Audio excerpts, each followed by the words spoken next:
नमस्कार दोस्तों, स्वागत है आपके अपने YouTube channel DS Rajput education में। तो साथियों, जैसा कि आपने प्रैक्टिस सेट पेपर पहला देखा था, इससे जो कि आपके 1 नंबर से लेकर के 25 नंबर तक के क्वेश्चन आंसर पहले भाग में थे आपके, ये आपको सेकंड प्रैक्टिस सेट पेपर है जो कि आपका भाग 2 में आप लोग एक क्वेश्चन आंसर देखने वाले हैं 25 नंबर से आगे। ठीक है, तो दोस्तों आपका लिए हिंदी का प्रैक्टिस सेट पेपर है। अगर आपको वीडियो पसंद आए तो वीडियो को लाइक और चैनल को सब्सक्राइब करना बिल्कुल मत भूलना है आपको, क्योंकि आपके लिए टीचर संबंधित आपके लिए प्रैक्टिस सेट पेपर प्रोवाइड कराए जाते हैं। और दोस्तों UP TET, C TET, super TET जैसे एग्जाम्स के लिए अगर आप लोग तैयारी कर रहे हैं तो आप लोग जरूर चैनल को सब्सक्राइब करना बिल्कुल मत भूलिएगा। तो चलते हैं, कुछ महत्वपूर्ण क्वेश्चन है, हिंदी वर्णमाला से संबंधित क्वेश्चन आपको प्रोवाइड कराए जा रहे हैं। इससे पहले आपके क्वेश्चन आंसर पहले भाग में प्रोवाइड करा दिए गए थे, आज ये आपका सेकंड भाग है। तो देखते हैं कुछ क्वेश्चन आंसर विथ डिटेल के साथ। पहला क्वेश्चन क्या पूछा जा रहा है 25 नंबर का, कि उच्चारण स्थान की दृष्टि से का वर्ग के सभी वर्ण क्या कहलाते हैं। तो दोस्तों आपने का, चा, टा, ता, फा देखे होंगे। ठीक है, ये आपके 5 वर्ण होते हैं और आपके ये अलग अलग इसको नाम दिया जाता है। इसमें कि आपके 5 होते हैं। पहले तो आप लोग इसका आंसर समझ लीजिएगा कि क्या होगा। का वर्ग के सभी वर्ण क्या कहलाते हैं, तो का वर्ग के जो सभी वर्ण कहलाते हैं वो कंठ कहलाते हैं। क्या कहलाते हैं, कंठ आपके कहलाते हैं। ठीक है, कंठ व्यंजन कहलाते हैं। इसके बाद आता है आपका चा वर्ग। ठीक है, इसके बाद आता है आपका चावर्ग। ठीक है, तो चावर्ग को अपन लोग क्या कहते हैं, चावर्ग को अपन कहते हैं तालब। ठीक है, क्या कहते हैं, तालब। चा के बाद क्या आता है आपका टावर्ग आता है। टावर्ग को अपन लोग क्या कहते हैं दोस्तों, मूर्धन व्यंजन। ठीक है, मूर्धन व्यंजन कहते हैं। इसके बाद आपका आता है तावर्ग। ठीक है, तावर्ग में कौन कौन से आते हैं, तावर्ग को अपन लोग कहते हैं दंत। ठीक है, दंत व्यंजन कहलाते हैं। इसके बाद आता है आपका पावर्ग। तो पावर कौन सा है, ओष्ठ है। ठीक है, क्या है, ओष्ठ है। इतना अगर आप लोग जानते हैं तो बहुत अच्छी बात है। इसका आंसर सही होगा कंठ होगा। नेक्स्ट क्वेश्चन देखेंगे। नेक्स्ट क्वेश्चन में क्या पूछा जा रहा है कि जो तीनों सा होते हैं और आपका हा होता है, वे कौन से व्यंजन कहलाते हैं। सा और हा, ये कौन से व्यंजन कहलाते हैं, स्पर्शी, ऊष्म, स्पर्श, संघर्षी या फिर आपका प्रकृति। ठीक है, तो दोस्तों अगर इसका आंसर आपको आता है तो जल्दी से आप लोग आंसर कमेंट करिएगा। जल्दी से आंसर आपको कमेंट करना है, क्या हो जाएगा इसका राइट आंसर। तो दोस्तों जैसा कि आप लोगों ने अगर इसका राइट आंसर क्या दिया हुआ है,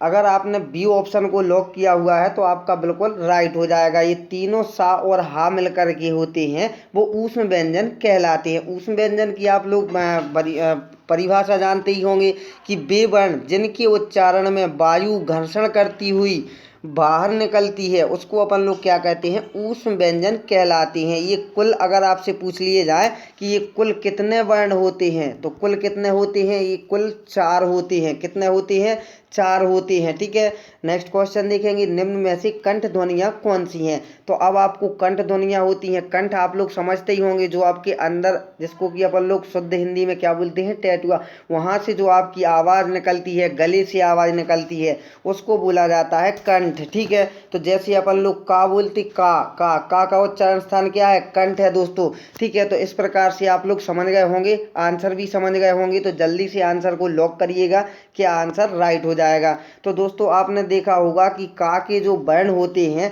वो कंठ में आते हैं। कौन कौन से होते हैं, का होता है, एक आपका खा होता है। ठीक है, गा होता है, घा, और आपका अड़ा होता है। ठीक है, का खा गा अड़ा, ये कौन से व्यंजन है, ये हैं आपके कंठ व्यंजन है। ठीक है, तो समझ गए होंगे, इसका थर्ड ऑप्शन जो है वो राइट आंसर हो जाएगा। नेक्स्ट क्वेश्चन देखेंगे।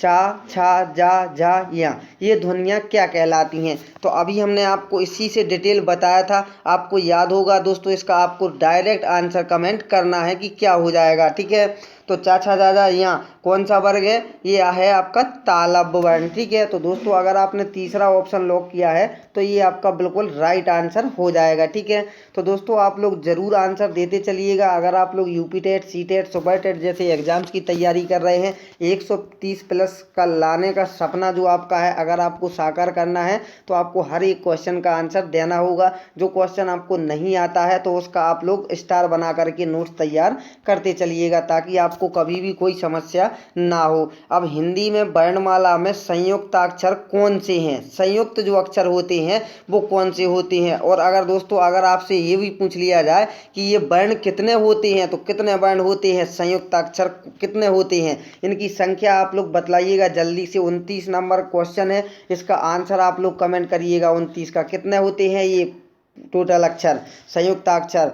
तो जैसा कि आपको पता होगा छात्रा, ज्ञा और आपका एक और इसमें जुड़ जाएगा सरा। ठीक है, तो संयुक्ताक्षर इसमें कौन से हैं, तो अगर ऑप्शन आपसे पूछ लिया जाए तो आपका डी ऑप्शन राइट हो जाएगा। और आपसे पूछा जाए कि कितने होते हैं, इनकी संख्या तो 4 होती है। ठीक है, नेक्स्ट क्वेश्चन देखते हैं, हिंदी में मूलतः वर्णों की संख्या कितनी है। दोस्तों ये हमने आपको पोल के माध्यम से भी क्वेश्चन प्रोवाइड कराया था, बहुत सारे भाई बहनों ने हमारे साथ आंसर को शेयर किया है कि कितनी होती है। तो दोस्तों हिंदी में बता दें, हिंदी में जो मूलतः वर्णों की संख्या होती है वो टोटल संख्या कितनी होती है, 52 होती है, ये आपको पता ही होगा। और हिंदी वर्णमाला में जो वर्णों की संख्या टोटल अगर आपसे पूछी जाए तो कितनी होती है, 45। कितनी, 45 होती है। ठीक है, और इसी में आपसे पूछ लिए जाते हैं कि स्वर कितने होते हैं, तो स्वर भी हमने आपको बतलाया था कि स्वर कितने होते हैं, स्वरों की संख्या कितनी होती है, 11 होती है। ठीक है, नेक्स्ट क्वेश्चन देखेंगे कि वर्णमाला किसे कहेंगे, वर्णमाला किसको कहते हैं, वर्णमाला की परिभाषा क्या है वो भी आपको बतलाना है। ठीक है, तो वर्णमाला में वर्णों के व्यवस्थित समूह को अपन क्या कहते हैं, वर्णमाला कहते हैं। ठीक है, तो ये आपकी 4th ऑप्शन में दी हुई है इसकी परिभाषा की, वर्णों के व्यवस्थित समूह को अपन क्या कहते हैं, वर्णमाला कहते हैं। क्या कहते हैं, वर्णमाला कहते हैं। ठीक है, तो ये आपका 4th ऑप्शन जो है वो आपका राइट आंसर हो जाएगा। नेक्स्ट क्वेश्चन देखेंगे, यहाँ पर दिया हुआ है कि निम्न में से महाप्राण वर्ण कौन से हैं। महाप्राण जानते ही होंगे आप लोग के महाप्राण कौन से होते हैं, जल्दी से बताइएगा आप लोग, इसका राइट आंसर क्या हो जाएगा, महाप्राण आपको बतलाना है।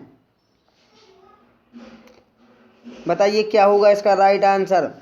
तो दोस्तों इसका जो राइट आंसर आपका होगा वो क्या हो जाएगा, खा और घा। ठीक है, ये आपके महाप्राण है। ठीक है, तो महाप्राण कौन कौन से वर्ण होते हैं आपके, 2nd और 4th ऑप्शन आपका जो रहता है वर्णों का वो क्या कहलाते हैं, महाप्राण कहलाते हैं। यहाँ पर क्या दिया हुआ है, खा, यहाँ पर क्या दिया हुआ है, खा और आपका घा। ठीक है, तो समझते ही होंगे आप लोग, इसका आंसर आपको पहले से ही आता होगा। नेक्स्ट क्वेश्चन देखेंगे, नेक्स्ट क्वेश्चन में क्या पूछा जा रहा है, निम्न में से किन का उच्चारण तालु से होता है। कंठ आपको पता होगा, कंठ के बाद तालम, मूर्धन, फिर आपका दंत और ओष्ठ। तो अब आप लोग बताइएगा क्या होगा, उच्चारण तालु से जिसका होता है, तो तालु से किसका होता है उच्चारण स्थान, बताना है जल्दी से आप लोग, बताइए क्या होगा इसका राइट आंसर। 33 का आंसर लॉक करिएगा। तो दोस्तों चावर्ग भी आपका आता है, चावर्ग क्या होता है, चावर्ग आपका तालु से होता है, सॉरी दोस्तों किससे होता है, तालु से होता है। और आपका इसी में छोटी ई और आपका क्या आ जाता है, सा। ये वर्ण जो होते हैं ये उच्चारण इनका स्थान जो है वो तालु से होता है। तो दोस्तों अगर आप लोगों के लिए एक क्वेश्चन आंसर वीडियो पसंद आ रही हो तो वीडियो को लाइक, अगर आपने अभी तक नहीं किया है तो जल्दी से वीडियो को लाइक कर दीजिएगा और जल्दी से वीडियो को शेयर भी करते रहा करें आप लोग। ठीक है, अगर आपको कोई समस्या है, कोई अलग से क्वेश्चन आंसर आप लोग देखना चाहते हैं तो वो भी आप लोग हमें कमेंट बॉक्स में बता सकते हैं। ठीक है, नेक्स्ट क्वेश्चन है, हिंदी शब्दकोश में खा का क्रम किस वर्ण के बाद आता है। तो किस वर्ण के बाद आता है, इतना सरल क्वेश्चन आपको कभी कहीं मिल सकता है क्या, नहीं मिल सकता है। तो इसका आंसर आपको 34 का आंसर देना है। ठीक है, तो खा का क्रम जो है किस वर्ण के बाद आता है वो आप लोग आंसर लॉक करिएगा, 34 का आंसर हमें बताइएगा। ठीक है, कमेंट बॉक्स में। नेक्स्ट क्वेश्चन देखेंगे, मूर्धन व्यंजन है, तो मूर्धन व्यंजन कौन सा है वो भी आप लोग समझते ही होंगे। 35 का भी आप लोग जरूर आंसर दीजिएगा, 35 नंबर क्वेश्चन का आंसर आपको देना है। ठीक है, 34 का देना है और 35 का भी आंसर देना है। मूर्धन व्यंजन पा या सा या टा में से कौन सा है वो बताना है। नेक्स्ट क्वेश्चन देखेंगे, शानदार क्वेश्चन है, हिंदी भाषा में वे ध्वनियाँ कौन सी हैं जो स्वतंत्र रूप से बोली या लिखी जाती हैं। ये भी आप लोगों को पता होगा, इसको भी बतलाने की आपको आवश्यकता नहीं है। क्या कहते हैं, स्वर, व्यंजन, वर्ण या फिर आपका अक्षर। क्या होगा इसका राइट आंसर, जल्दी से लॉक करिएगा, इसका राइट आंसर क्या हो जाएगा।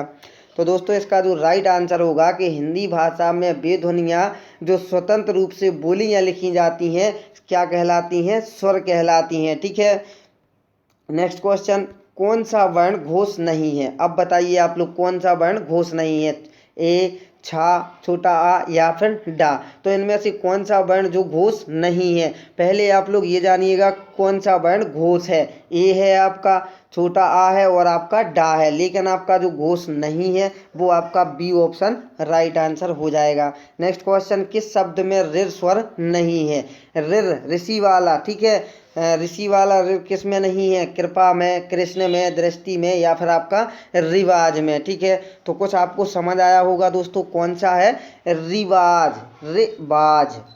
रिवाज में ऋ का आपका नहीं आ रहा है, कृपा, किर रा रहा ना, कृ और द्र, ठीक है। तो इसमें रा झटके के साथ रा निकल रहा है, इसलिए इन तीनों में आपका हो जाएगा, लेकिन आपका रिवाज में नहीं होगा, ठीक है। तो आपका राइट आंसर क्या होगा? रिवाज हो जाएगा। नेक्स्ट क्वेश्चन देखते हैं, त्रा की ध्वनि है, त्रा की कौन सी ध्वनि है?